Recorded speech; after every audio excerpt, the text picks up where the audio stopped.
Let's go ahead and pray, and then we'll go ahead and dive right into our teaching for today. So let's pray. Father, thank you. Thank you for this time we can come together. Thank you for your word. We thank you for your spirit and all that you give us, but especially for Christ. So as we open our hearts and minds to you today and we dive into your word, we ask for discernment. We ask for understanding. Most of all, your presence that would be here among us, that we would come to understand a little bit better about what your kingdom is and how that part that we play within that kingdom works. Lord, we always be faithful to you, knowing that you are always faithful with us. Be here with us. Bless all those that are here or that will be here. It is in Christ's name that we pray, and all God's people said, Amen. Yeah, we just don't do numbers anymore. Absolutely. Well, yeah, that's what Julie says. We don't do numbers anymore. True, we don't do numbers. But on that note, real fast, let's sing happy birthday to Carol. Oh, geez, Carol's here every week. She's very faithful. She travels a long way. I'd like to just do that. Let it. Come on. We'll just sing happy birthday. Happy birthday to you. Happy birthday to you. Happy birthday, dear Carol. Happy birthday to you. And many more. Yes. Yeah. As far as everybody knows, there was a candle, there was a cake. Very good saying.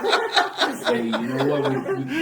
If we had the camera, you could just do it, and then you add it in later. You got Photoshop and just Photoshop the cake and candles. Exactly, Photoshop it in. All right. No calories. Yeah, no calorie cake. And no calorie birthday. That's Yeah, what no it's calorie cake. That's a good one. I like that song. All right, awesome. Okay, let's go ahead and get started today. So from last week, let's just recap a little bit. So we saw the feeding of the 5,000, all right, and we talked a little bit about that and how everything works hand in hand and how Jesus was setting forth that hierarchy, if you will, that order from God to Christ, from Christ to his apostles, from his apostles to his disciples, from the disciples to the elders, from the elders to the men of the group to the families.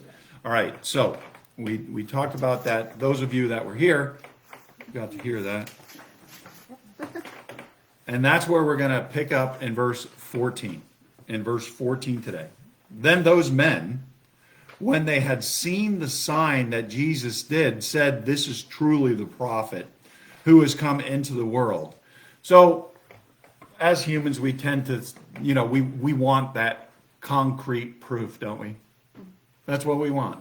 So what Jesus was doing here was he was using this understanding that there's no other way this could have happened except God, right? There's no way this feeding of the 5,000 with the 5 loaves and the 2 fish could have actually happened unless God is the one that did it. Does God do that with us? Yes. See, did you hear the hesitation and then the no answer? Because we're not sure sometimes. But when we look back, we definitely say, God has done many miracles in my life in the past. He's saved me. He's kept me here for a reason. So it's about time I be faithful and do what God has called me to do, because that's our part in the kingdom, isn't it? And it's not about us, but it's about us. Right? It's not just about us alone, but it's about us as a whole. So when we're faithful and we do the thing that God asks us to do, most of the time it's for the benefit of the whole, but we get an individual blessing from it. And I'll give you one. On Friday night, I was leaving the jail, like I always do, and there was a lady sitting out in front of the jail crying. And, I walk by and God made me turn around and say, "Are you okay?" And she said, "Yes." And I said, "Is there anything I can do for you?" And so I ended up giving her a ride back to her car. And she was having a really tough time. And, sometimes you don't need to do anything else but, "Hey, I'll give you a ride." You know what I mean? Like, or, "Hey, are you okay?" Like, just to let people know, there's someone that really cares and I don't want anything from you. I mean, she was like, let me give you money for gas. And I'm like, no, that's not necessary. I said, this has nothing to do with that. And she goes, no, I'm serious. And I'm like, no, don't step on my blessing. Right? And so that's what we need to realize. Like, okay, it's for all of us, but I get a blessing out of it. Does that make sense? Okay. So what Jesus was doing here was showing something that was supernatural, but yet the blessing went to everyone. The blessing went to everyone. Verse 15. Therefore, when Jesus perceived that they were about to come and take him by force to make him king, he departed again to the mountain by himself alone. So, why not be king? Well, what's the problem with that? Could he not do more in a position of authority? And you know, that begs a bigger question, doesn't it? Why wouldn't God bring his Messiah into the world, his son into the world, in some big position of authority where he was more apt and able to do good for everyone in a broader sense? What's the problem with that? Well, people tend to think, you know, like when you come in, you're you're entitled. Okay. You have that entitlement that Okay. you know, and a lot of times they look at everything you do that you have a sense of arrogance. And, Okay. and I think one of the main things is God wanted him to be able to shine from the Spirit. Let's do it from a biblical scriptural perspective. The Bible laid out about who Jesus was before he came, what he was going to be like, and how he was going to bring the gospel message. He was going to be a man of what? No reputation. He was going to be a humble man. By all accounts, it says that Jesus was very ordinary looking. Wasn't especially handsome, wasn't especially built or fit, but he came in a way that he would be able to reach everyone. So you know today, let's take our country for example, if someone says something in a position of authority, they are completely going to, in one speak of their tongue, alienate half of the country.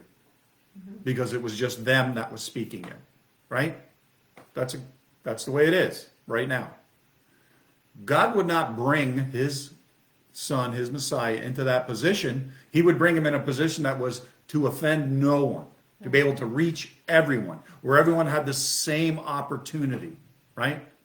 He was a humble man. He wasn't supposed to be king, although he was king. If that makes any sense, right? It's not about mankind It's about elevating, spiritual. right? Because mankind, they'd see it and then would think that he's being partial to some, Correct. but doing And it exactly, spiritually. exactly, yeah. exactly. Uniform, people would think he's being partial. And Spiritually, he can do and that. realize the symbolism that would be put forth. Let's go to John 18, which we're a long ways from 18 yet, but it kind of sits with what we're talking about here. When Jesus is before Pilate, right? Verse 36 says, and Jesus answered him and said, my kingdom is not of this world. For if my kingdom were of this world, my servants would fight, so that I should not be delivered to the Jews. But now my kingdom is not from here. You see what he's saying here? I don't make my kingdom of this world, because my kingdom is not of this world. So it would be a conflicting message if he allowed them to do this to him, right? Did you just read John 18? What? It's right there on your sheet, on honey. your Where is it? It's on your sheet. Oh, that one. Okay. On your sheet. Let's see, I'm sorry. We start at the top. I know, I just wasn't. I know it's the time change. It's okay. My age, it's age. It's all right. We'll forgive you this time. My whole day just kicking in. You just don't. I'm having a senior moment. I'm having a senior moment. All good. It's funny. Verse 30. You're thumbing through the Bible. Verse 37. She's like, she gave up so quickly on the sheet, and we just went to the Bible. Yeah, I know. Verse 37. Pilate therefore said to him, are you a king then? And Jesus answered and says, you say rightly that I am a king, but for this cause I was born, and for this cause I have come into the world, that I should bear witness of the truth, and everyone who is the truth will hear my voice. You're right, I am a king, not of this world, Right. but I came for this purpose, that I should be able to bring people into my kingdom, no matter what country, kingdom, family, place that they are right now. And that is the gospel is for everyone, right? When we see that scripture talks about that, there is neither slave nor free, Jew nor Greek, male nor female. What he's saying is that it doesn't matter what your status is. Women, male or female, what he's speaking to there is that women were second, third, fourth class citizens at the time, right? They weren't allowed to worship in the way a man was, right? They were given their own little corner and you just stay in your lane, right? And so what Christ was doing was breaking down. How does a free man and a slave man receive the same thing? How does a Jew and a Greek, who they probably didn't have much interaction, how did they receive the same thing? How did a man and a woman receive the same thing? You see what's happening here? He's breaking down all norms, all cultural divides. Do we see that today? There's no one here that can do that. No one. We're looking at what's going on in the Middle East, and it's the carnage that's happening there. There's no one that can step in and say, okay, peace. Right? And when Paul talks about this in Romans, where he says that in Ephesians 2, where he says he has broken down that wall of separation and made the two men one in Christ. You see, that only God can reconcile, no matter who you are, to come to the same place, and that's to the foot of the throne through the cross. Right? And we know that, and we see that peace. Hi, Joanna, how are you? Yeah, I'm surprised. Yeah, you got the time changed a little bit, huh? All right, cool. You're not alone. Come with it. The struggle is real. The struggle is real. All right. Verse 15, therefore, when Jesus perceived that they were going to take him by force, he removed himself from that situation. All right, again, sometimes things happen in our lives, and we tend to like to stand there toe to toe and battle it out. Pass it on. It doesn't work. The buck stops here. Yeah, We'll keep passing it around. It's gonna- right. It goes right back to you. It's coming back to me. It goes right back to you. It always does. Everything does. It always is. It's a circle. And so what we need to realize is that it's okay to walk away from a crazy situation. If it's in no one's best interest, right? Then we should walk away from that, right? It's okay to take a deep breath. It's okay to revisit it. Sometimes when we keep pushing, right? Because we want resolution, right? But if we keep pushing it, what does it tend to do? Go too far. Go too far. Exactly. And then you end up one of two ways. You hate each other, or one of you is in orange. It's true. It's absolutely true. Or All right. Or both. Could be both. Yeah. All right. Let's go back into our verses. We're in verse 16 now. It says, now when evening came, his disciples went down to the sea. They got into a boat and went over the sea towards Capernaum. And it was already dark, and Jesus had not come with them. It's an important point. They took the boat. Jesus is not with them. Why? He was up on the mountain by himself, right? He was in prayer. He was probably with his Father, right? He was having that thing. So they leave him, right? But we have to understand, they were going a ways away. There was no way for him to get there. Or so they thought. Or so they thought. Now, when evening came, his disciples went down to the sea. They got in the boat. They took the boat, right? Verse 18. And the sea arose, becoming a great wind was blowing. Verse 19. So when they had rowed about 3 or 4 miles, they saw Jesus walking on the sea and drawing near to the boat, and they were afraid. Let's get into the boat first. What was happening in the boat at this time? They were rowing. Why were they rowing? Because of the wind. Because of the wind. They're rowing against the wind. You could also understand they weren't getting anywhere. They've been rowing for, what does it say? 3 or 4 miles. This isn't working.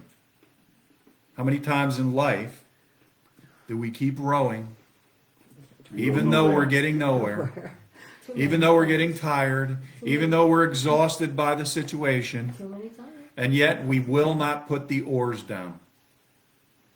And remember last week, before Jesus did his miracle, what did he tell his disciples? What did he tell the crowd? Sit down. Now, relax. Sit down, relax. I got this. Right. Exactly. Exactly. And too many times. It's like we grip them tighter, don't we? We're just pulling against it. We can get it. I can do it. I got it. I got this. Don't worry about it. Joanne, this one's for you. You're the worst rower that I know. She will not put those oars down. Okay. Verse 19. So when they had rowed 3 or 4 miles, they saw Jesus walking on the sea and drawing near to the boat, and they were afraid. But he said to them, "It is I, do not be afraid."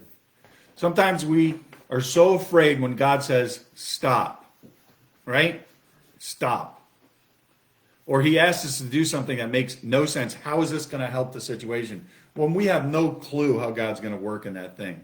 Well, what he says is, if you're becoming tired, if you're becoming spiritually worn down, stop. It's like my joke about the guy on the cliff. He's walking along the ravine. He falls off the edge and he grabs for the first thing he can. And there's a tree growing out of the side. And he's holding on to it. And at that moment, he knows 2 things. I can't hold on forever, and I need help. Right? We inherently know that. I can't do this forever, Right. and I need help. So we do what we normally do.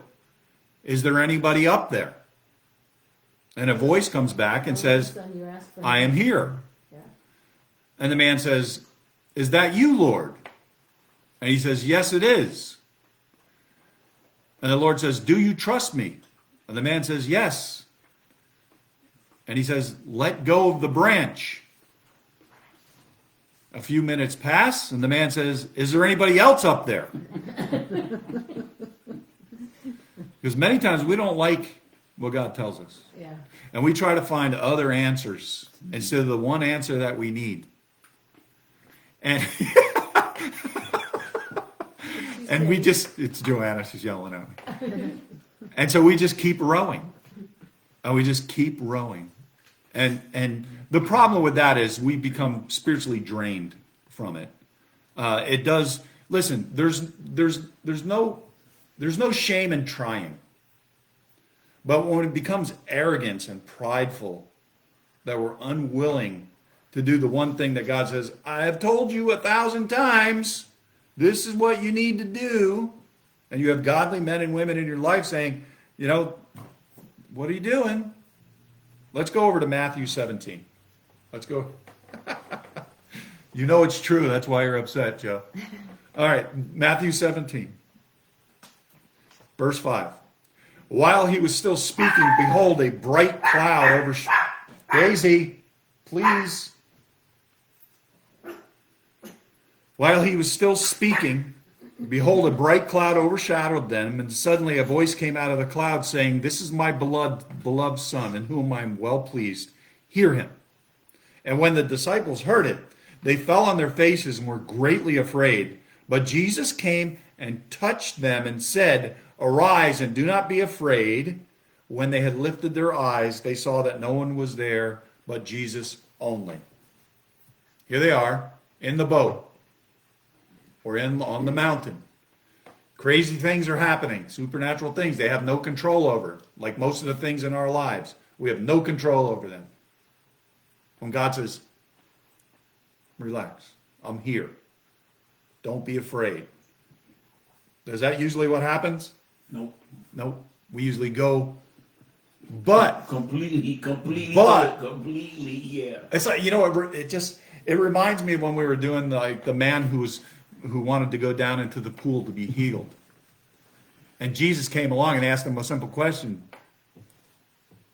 Do you want to be healed? Which we think it's a simple yes or no answer, isn't it? Of course I want to be healed. Mm-hmm. It's not that easy. It's never that easy. So the man goes into this big spiel about how I can't make it there. Somebody always steps in front of me, and therefore I can't be healed. They step over me. I can't do it. And the whole thing is, Jesus never asked him what he could do. He asked him, do you want to be healed? So he asks us the same thing. Do you want to not struggle? Do you want to not be afraid? It says that Jesus touched them. He touched them so that they're not afraid anymore. Interesting. Look what he told Joshua as Joshua's going through some craziness, right? Uncertainty. There were things that were happening.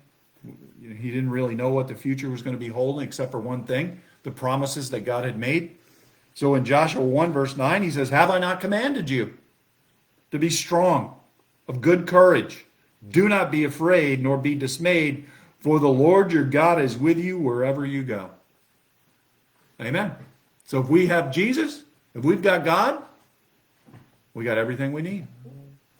We got everything we need. Matthew 14 verse 28 says, and Peter answered him and said, Lord, if it is you, command me to come to you on the water. This is the same event that we're seeing in John here, but we're getting more info in Matthew. Okay, Matthew 14. So we're seeing that Jesus not only approached within this storm, this great storm that was happening here, but also that Peter was moved. And many times that's what happens to us, right? When the Holy Spirit starts working in our lives, when God touches us, he calls us to move, to do something. So that's where we are with Peter here. He says, Lord, if it is you, what's the problem with that statement? He was doubting. He was doubting, right? He was doubting. If it is you. If it is you. Right. It should have been, he should have known automatically that nobody else could do that but Jesus. So human nature again pops its head. Right. Just like the man that wanted, that Jesus asked, you want to be healed? Right. Simple yes or no, Right. right? It was the lack of faith that was taking its toll on them, right? Command me to come to you on the water, verse 29. So he said, come. You notice how God never beats around the bush? It's always us that go start whining. Yeah, because to God it's simple. To God it's simple. We make it complicated. We make everything complicated. And it's always about all the reasons why we can't do something. Right.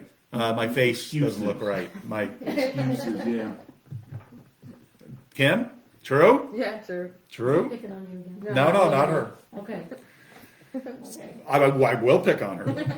I mean, my face doesn't look right, but I'm here.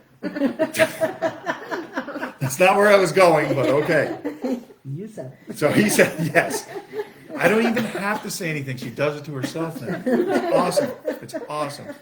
So he said, come. And when Peter had come down out of the boat, he walked on the water to go to Jesus. But when he saw the wind, and it was boisterous or crazy, he was afraid and beginning to sink, he cried out saying, Lord, save me.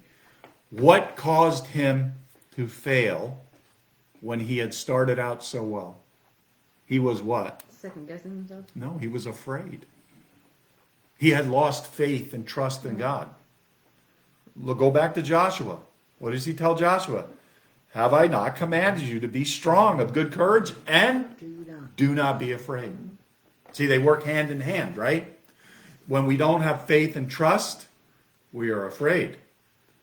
So it's, if you will, it's the symptom that appears because we lack faith and trust. But when we have faith and trust, we're able to ride through the rough times, knowing God's going to get me to the other side. Just like that's what he's going to teach his disciples in this boat. He goes, you guys have been out here killing yourselves for 3 or 4 miles. He's not Getting gonna- nowhere. He's not gonna give you more than you can handle. So, well, that kind of plays into it. But what he's saying is that I will get you to your destination, but I'm going to teach you something along the way. He's going to teach them something. He's going to teach Peter something really big, right? Because Peter, first of all, Peter's the first one that stands up and goes, "If it's you." There's always a lesson in every time you make. Always a lesson. Every time you trip over your own foot for whatever, it's a lesson he's teaching you. It is a There's lesson. something he's Always. teaching you. And it's more of a testing of your heart Yeah. and where you are with him, and do you really trust and do you really have faith? Okay. He begins to sink, so he cries out, "Lord, save me," right? And immediately Jesus stretched out his hand and he caught him and said to him, "O you of little faith, why did you doubt?" Why did you doubt? And so many times we're on that road, we're on that path, and we're going so well.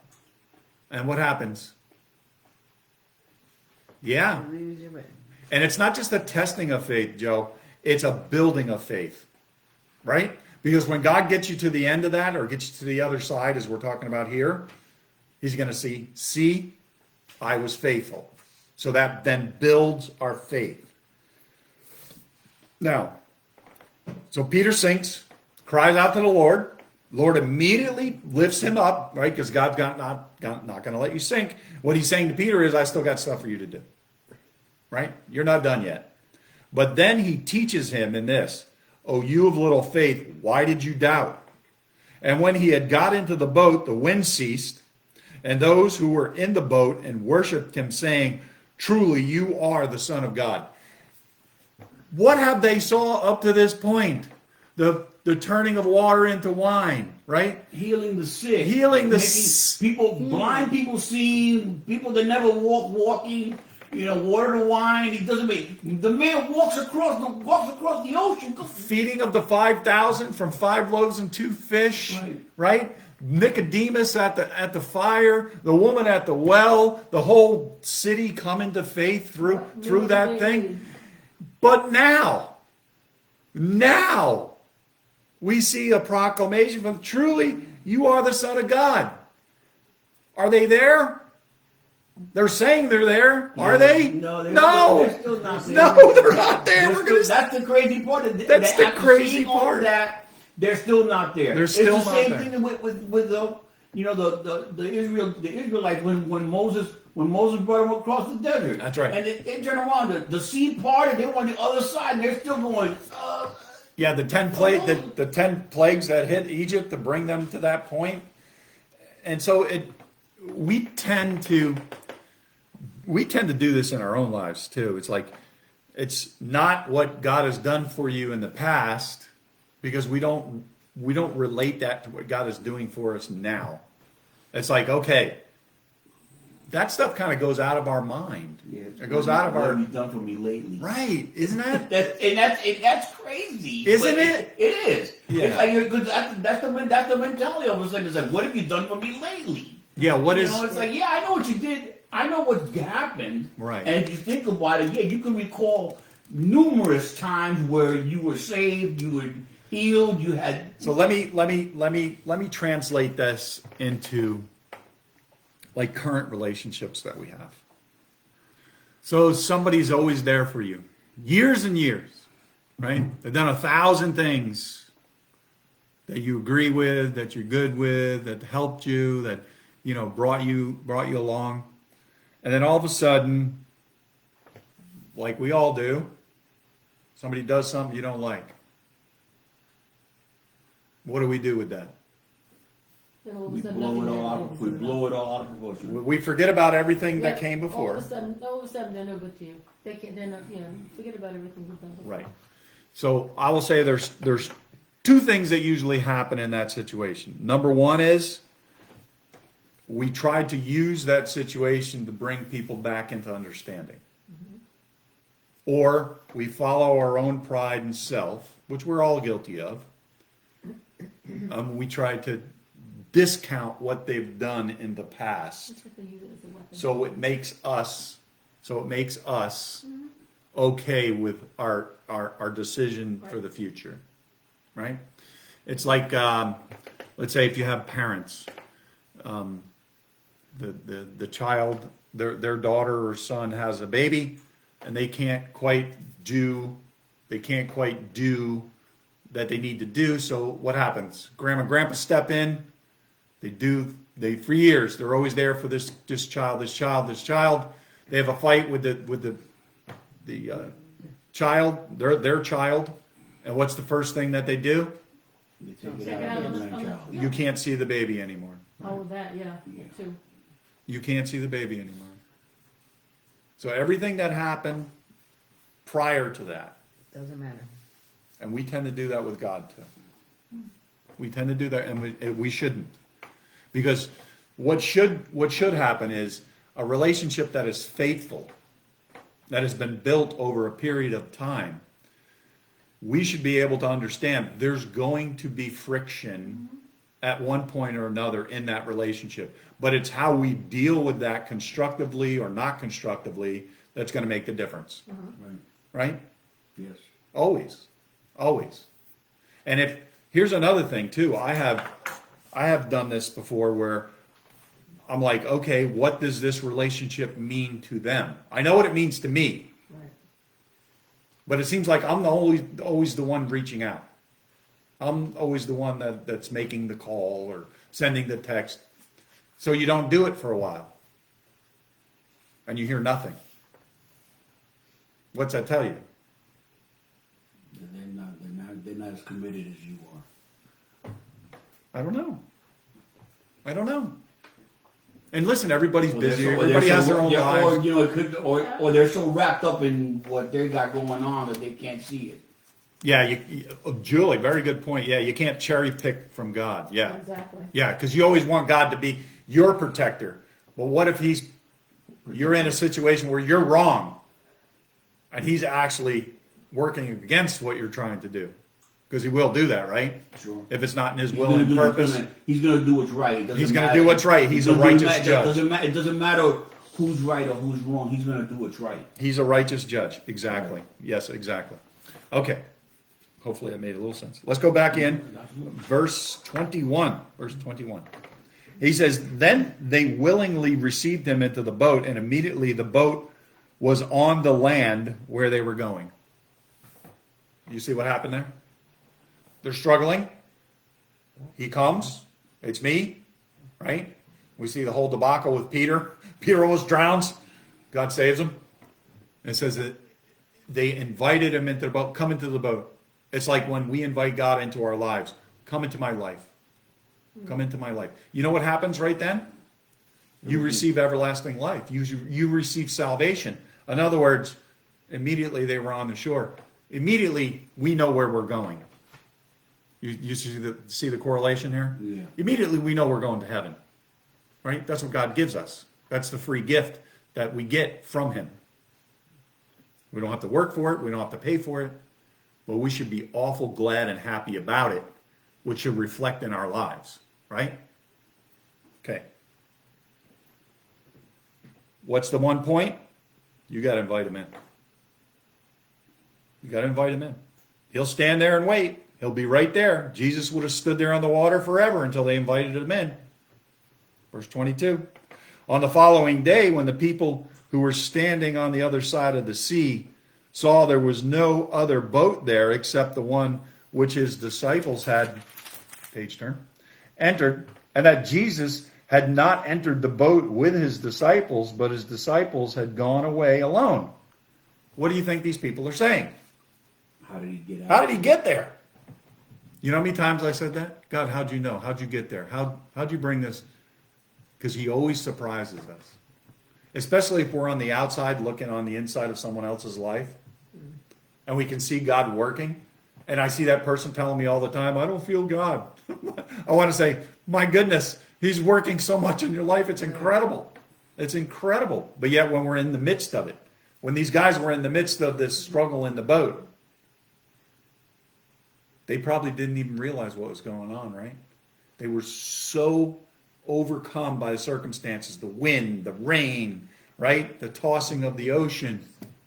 We're not going to make it. They're trying to roll and they're not going anywhere. Yeah, they were totally overwhelmed. It's the same thing in life.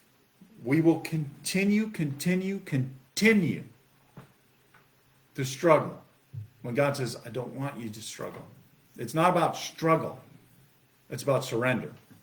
It's not about you. It's about us. But yet we tend to want to do it on our own, don't we? And people that are like that, we call them what? First, crazy. Strugglers. Struggle. Well, when it's all about you, Narcissist. It's insanity. go ahead, Ken. Narcissist. Narcissist. Yeah. It's all about you, right? Everything that happens in the world, we look at it through the lens that it's reflected through us. And that can bring you into a dangerous place. All right. Let's go over to verse in Acts 4, verse 12. He says, and there is salvation in no one else. If God has the answer, why do we look for the answer in other places? Because we don't like the answer sometimes. Or it's too hard to find. Or it's too hard for us to grasp or understand, or we're just not seeing it, right? Which could be the thing. I like to use C.S. Lewis, where he's trying to settle this question of Christ in his life, and he gathers information like an academic that he was, and he studies, and he gets halfway through, and he says, okay, this is true, I don't need to go any further. And then he says, something dawned on me. He said, the answer and the truth was always here, I was never willing to accept it. So God keeps putting the truth in front of you. But if you're never willing to accept it, what good does it do you? It doesn't do you any good. It becomes, as we see in Scripture, a stumbling block for you. You trip over it. Right. Because you want another answer. You're going, that can't be that, it has to be something else. It's like people that say, there's got to be more than one way to get to heaven. Says who? You? Yeah. What does God say? Because you got it all together? I've seen your train wreck of a life. Don't tell me that right? Yeah. And God says one thing. Trust me. Have faith in me. I'm not riding with you, buddy. People, yeah. And people that say that have one thing in common with all that we're talking about today. They have fear. I'm not going to make it. Because they're unwilling to accept the one thing that will get them there. The truth. The truth. The answer. The answer. The light. So, interesting. Very interesting. And there is salvation in no one else. For there is no other name under heaven given among men by which you can be saved. Revelation 3:20, where Jesus says, behold, I stand at the door and I knock. If anyone hears my voice and opens the door, I will come in with him and eat with him and he with me.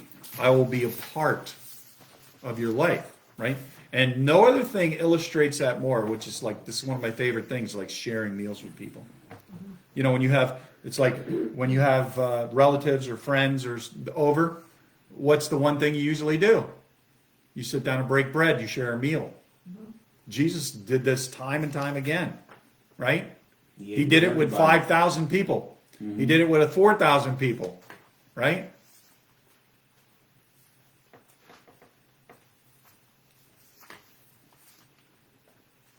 They're scared of the change.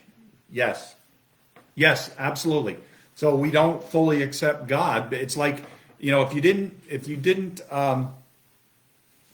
see the teaching on Deuteronomy 7, I talked a little bit about on Wednesday night. I talked about this. It's online. You can get it on YouTube or Facebook.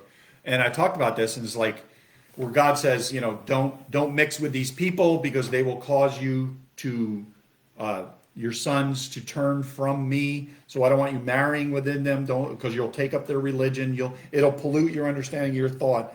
It's the same way with us when God says, I want you to battle against your sin. I want you to overcome this.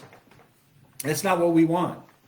We want to just weaken our sin where we think we have control over it. That's what we want. And God says, no, that does not work. It does not work. We want this illusion of control that we really truly don't have.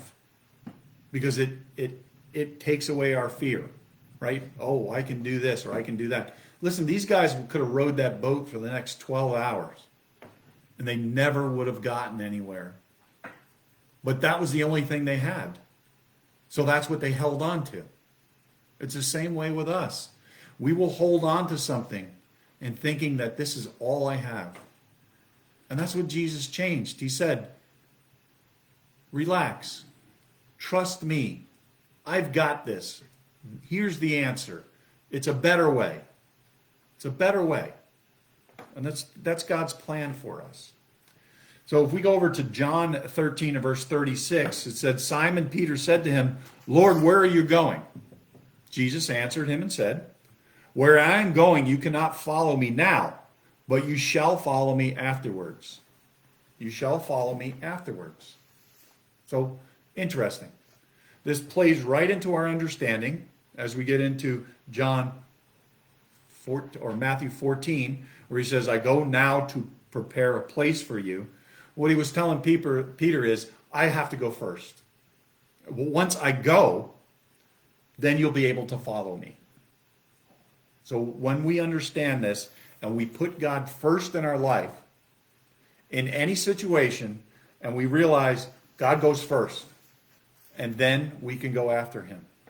But then we can go after him. All right. Yes, exactly. God does not need our help. Yes.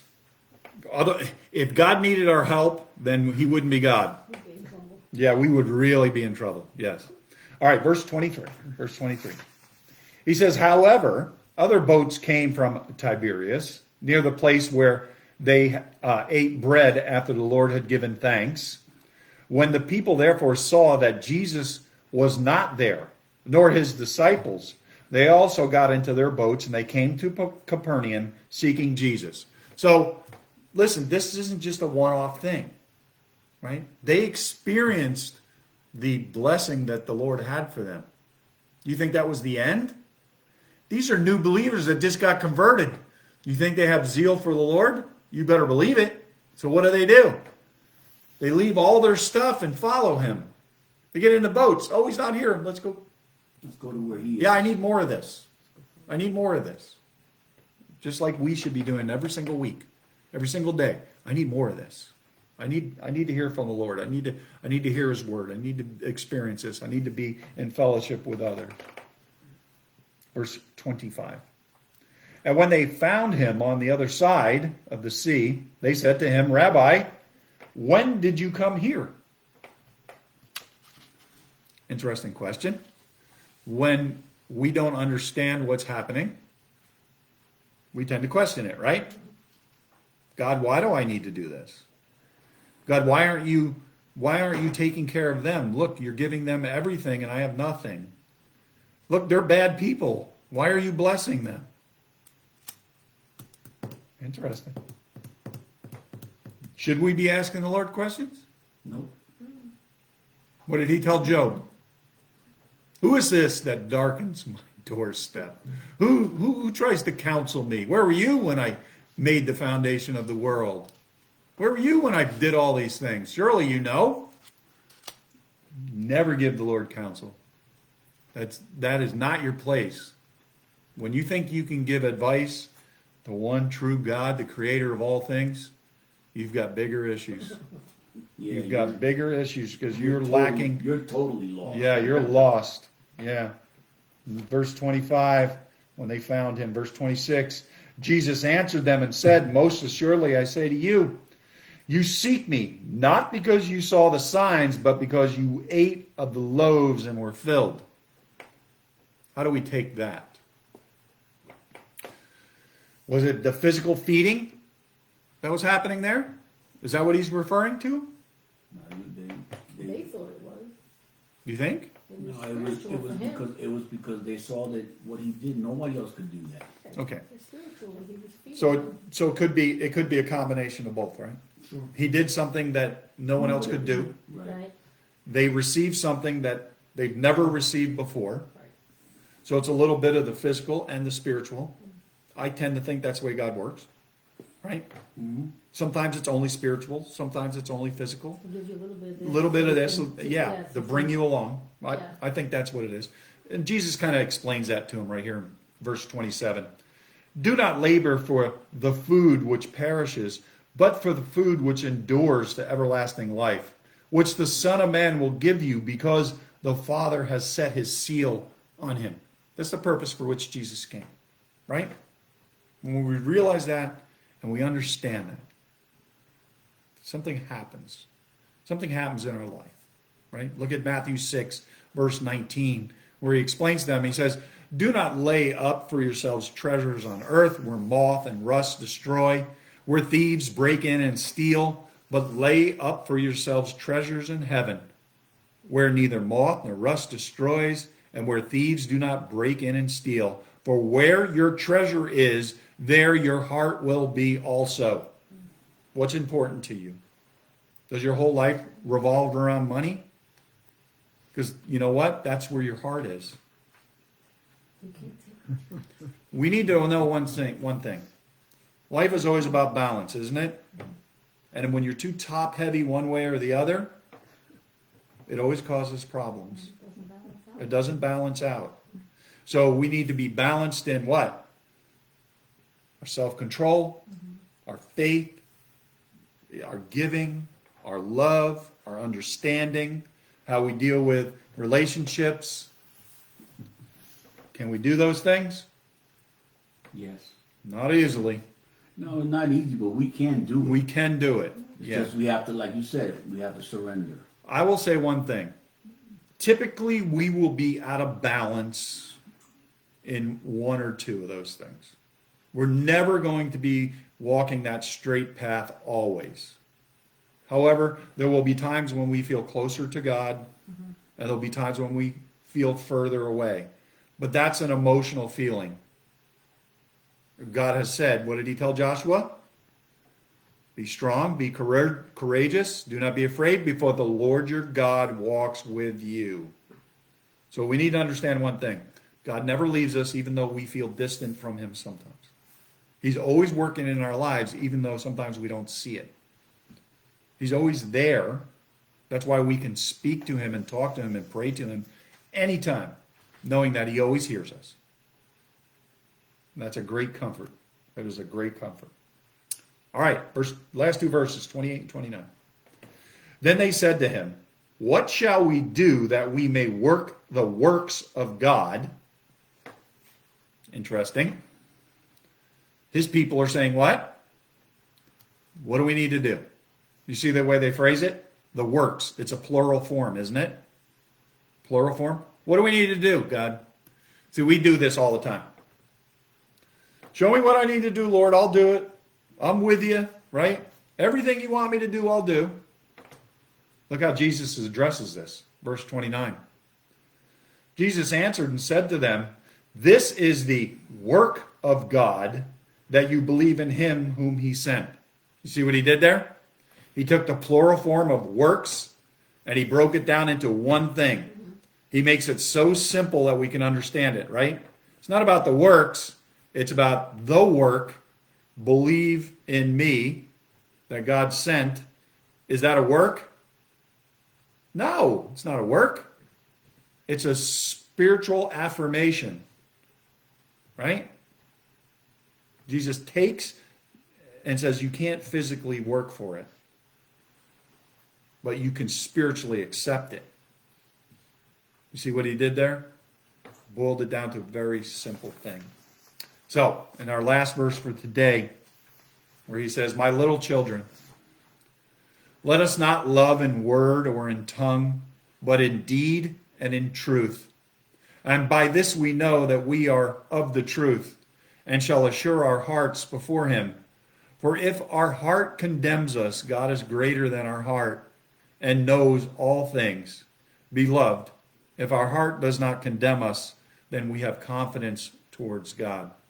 In other words, when we do the things that we know our spirit and our heart are telling us to do, when we are faithful in those things, we feel closer to God because we're affirming those things.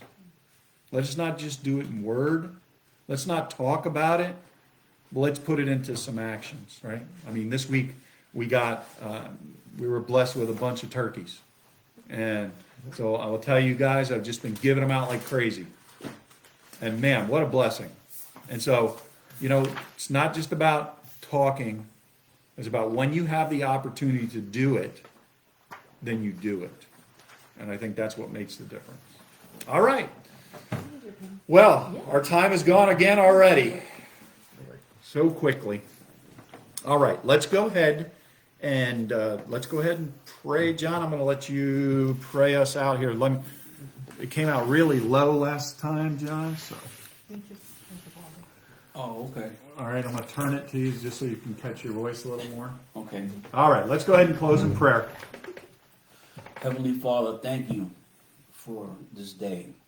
Thank you for the many blessings that you bestow on us, the way you take care of us, the way you guide us along. Your word, your spirit, it's what makes us better. It's what gets us through everything that we have to deal with. Thank you for everything.